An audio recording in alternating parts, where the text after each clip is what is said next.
নমস্কাৰ বন্ধু বান্ধৱীসকল। মানে আজি ৰাতিপুৱা কিবা কুঁৱলী বহুত দিছে আপোনালোকৰ পিনে দিছে নে দিয়া নাজানো। আমাৰ ইপিনে কুঁৱলী বহুত দিছে আপোনাৰ, মানে তাৰ বাবে দেৰিকৈ উঠিলোঁ আৰু কি কয় উঠি পেলাই আপোনাৰ এই গাহৰি ঘৰ চাফা কৰি এতিয়া গাহৰিক দানা দি আছোঁ। আৰু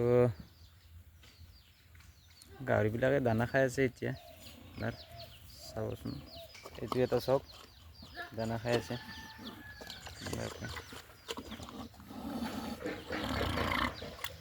এইটোৱে অলৰেডি খাই দিলেই, তাৰ ফটোফট তাইৰ বাঘৰখিনি পূৰা খাই দিয়ে মানে। আৰু এইটো খাই আছে, এইটো চাওক, এইটো মাইকী হয় বাৰু। মাংসৰ দাম আহিছে অলপ অলপ। আপোনালোকৰ পিনে কিমান বা জনাবচোন। মানে আমাৰ ইপিনে 250-300 টকা কেজি, বেছি নহয়।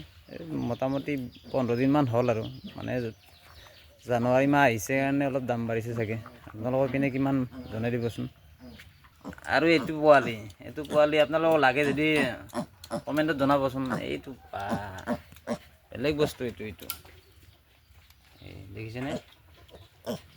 আৰু এইকেইটা চাওক, এইকেইটা চাওক না, এইকেইটাই পূৰা দানা দিছোঁ, খাই লৈ শেষ কৰি দিছে। এইটো চাওক, চাওকচোন।